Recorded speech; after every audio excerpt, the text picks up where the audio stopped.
channel. If you're new here, I'm Cal, and today I want to share with you my top 10 tips on how I get out of the creative burnout, out of the funk, and come out a lot more creative than I was before.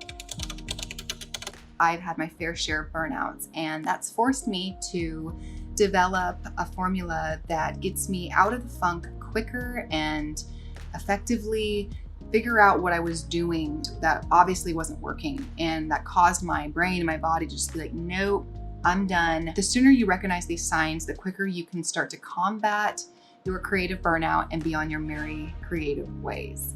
Procrastination, decline in productivity and creativity, unbalanced input-output ratios. You're spending more time scrolling through Instagram and everybody else's stuff instead of producing your own. I know that this is one of the biggest indicators for me that I'm headed towards a burnout. Not to say that, social media and Instagram, that these things can't be a great creative outlet, which I will go into a little bit later in this video, but make sure that you have a nice balance there. Difficulty focusing, unable to come up with new ideas, just general creator's block.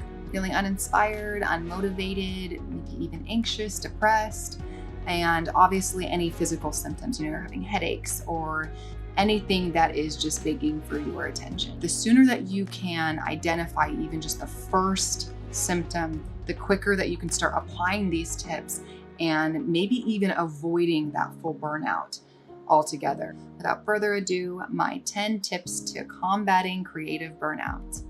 Number 1, take a break. Now, I know this might sound like an obvious answer, but it's not always practiced. If you can't take a full day off, then definitely commit to a break every single day. Set a reminder on your phone, commit to taking whatever amount of time is realistic for you. Drink some water, eat some lunch. When you work for yourself, which is the audience this video is primarily aimed at, you don't have anybody telling you when to take a break or eat lunch or go home. You gotta build a structure for yourself and use the tools that you have, and to set the reminders if you need to set an alarm to pull you out of that work mentality and allow your body to kind of reset at least 20 minutes each day. Set a slow down phase annually, like a vacation, and commit to that. It could be anything. You don't even have to go anywhere, but taking a break fully from any of your income generators, anything that has to do with work, and just having you time. We are not meant to work all the time and not take breaks. We need to find ways to rejuvenate and to recoup, fulfill any depleted energy. Definitely try to commit to taking a big break during your day each day. This is really important, and just commit to it, because allowing yourself to have that structure can help immensely in itself. Number 2, learn to say no. Practicing saying no is so much easier said than done. I know I still have a hard time with this, but I am learning how powerful it is and how much more my energy I save when I don't commit to every single project that comes my way, especially when I already feel kind of weary about it. Taking it on can end up, just putting me and the client in a position that just could have been avoided altogether.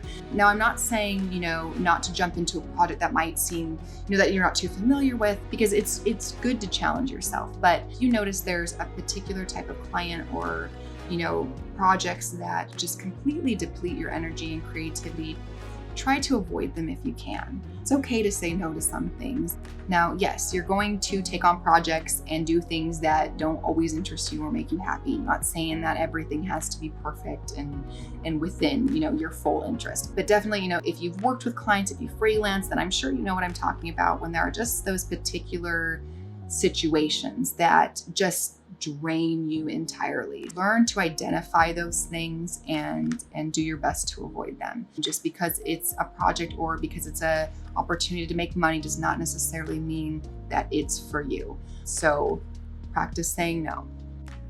Number 3, setting work limits. Oftentimes we take on way more than we can handle. I know this is true for me. Kind of goes into learning to say no. When we don't set limits or boundaries for ourselves, we end up putting ourselves in a position of overload.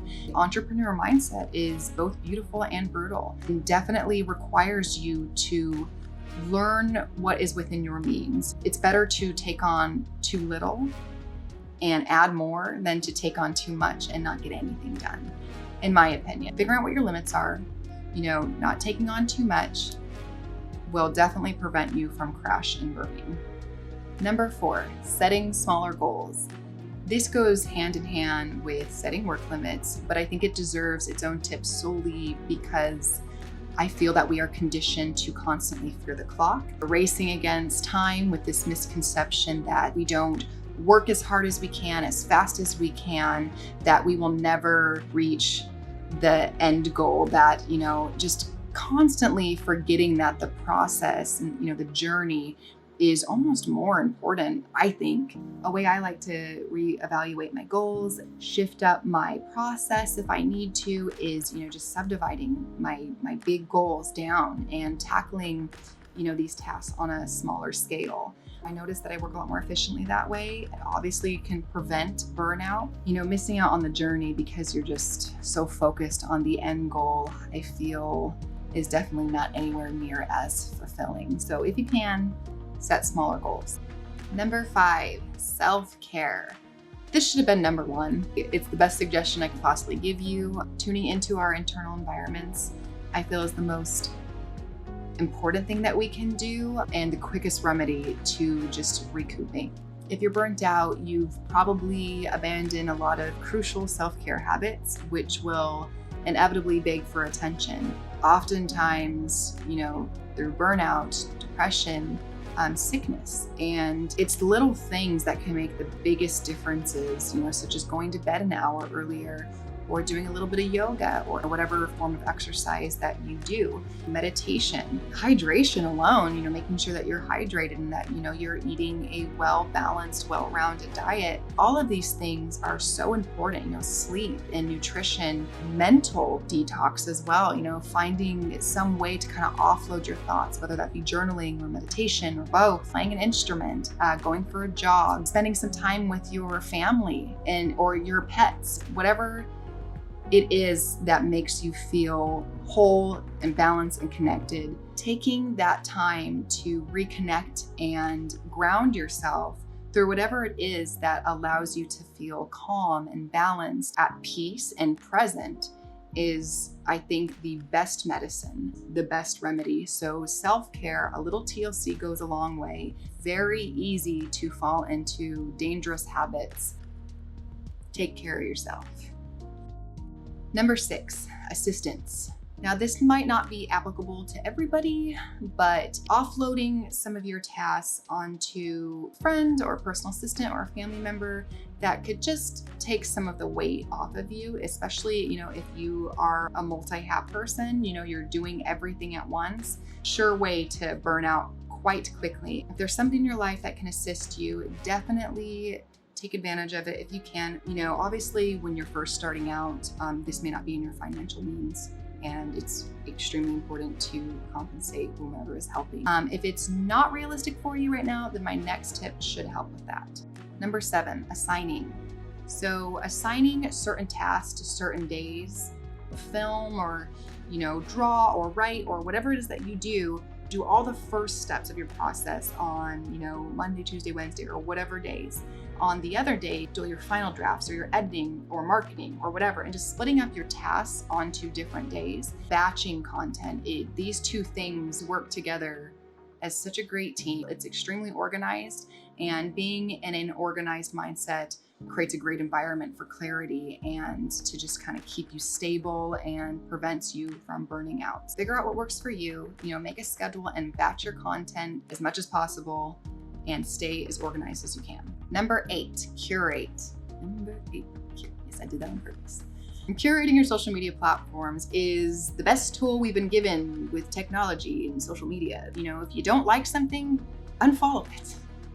Even made it simple for us that to avoid offending somebody or getting into an unnecessary confrontation, you can just unfollow somebody without even unfriending them, which gives you the opportunity to really curate your feeds, with things that make you happy, things that make you feel good and inspire you. With that being said, I do not think that you should necessarily do this with every platform you have. If you have multiples, life is not lollipops and rainbows. Not everything's going to be perfect, and not everything has to make you feel good to be in your line of sight. I think it's really important to build resilience and growth. Experiencing the duality of life is imperative to that. Having one platform that's like your creative inspiration platform, and really curating that to things that make you feel good, things that make you feel like that spark, that energy. What we consume definitely makes up our perception of reality. But whatever we got going on in here is what we see, and it's also what we project. If you want to feel creative and feel good about yourself and feel motivated and confident, seeing things that make you feel the opposite and consuming that and digesting it is not going to mend very well. Curate your feeds, go through, clean them up a little bit.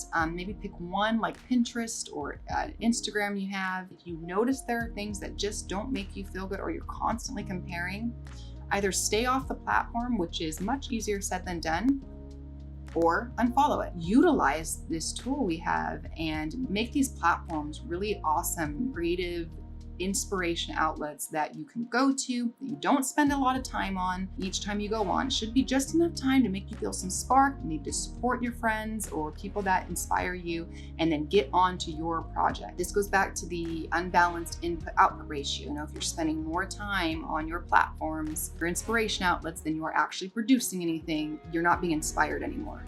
Curate your feeds, have fun cleaning them out, use the tools that have been given to us with social media, because it can be a very dangerous playground for the psyche.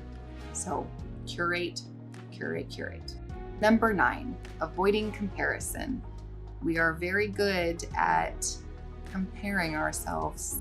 Our heads are constantly wrapped up in social media, home to the seemingly perfect slivers of everybody's lives, which obviously paints an unrealistic picture, subconsciously, makes us create these unrealistic goals. So like I said in my last tip, if you are noticing that you are spending too much time on your social media platforms or whatever it is that you use for creative outlets, and you notice that you are not feeling good about yourself, that you are comparing, that you're not feeling inspired, that you're not feeling that spark, and you're just scrolling, try to just refrain from it altogether. You are in charge of you. You are in charge of your reality and your life. And if you can't use these outlets, and if you can't use these platforms for inspiration without feeling crappy about yourself, try to refrain from them. Maybe get your inspiration from other things like books, movies, things like that.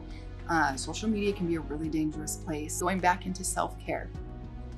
Take care of yourself. Be nice to yourself. Be kind. What you do is important. What you do is awesome. What you do is creative. Be happy for other people. It's always important to support our friends. Be there through their accomplishments, through their failures. But it is also important to be there for yours, to be present with yourself, to know like, hey, maybe I'm not doing so great right now, but I will be. I know what my goals are. I know what I want. I know what I'm capable of. Talking better to yourself, complimenting yourself a little bit more can be a really powerful thing to do. Try it sometime. Number 10, embracing. Creative burnout is inevitable. It's going to happen. It's probably going to happen a handful of times. And just like any other challenging situation in our lives, there's always something you can take from it. Instead of resisting and fighting what's going on in your body and in your mind when these things start to happen, when you start to notice that you're just fatigued, that you are mentally exhausted, that you are burnt out, embrace it. Accept that maybe your current workflow is just not what's the best for you, and take something from that time period. All a part of the process, a part of your journey, and always has something that you can take from it. So obviously different things are going to work for different people, but I guarantee that if you integrate at least one of these tips into your, daily routines, that you will notice a significant difference in, the length of your burnout, if you do have one, and just your ability to combat it. I hope that you liked my tips, and I look forward to even hopefully hearing if they helped you or if there's any other methods that you use.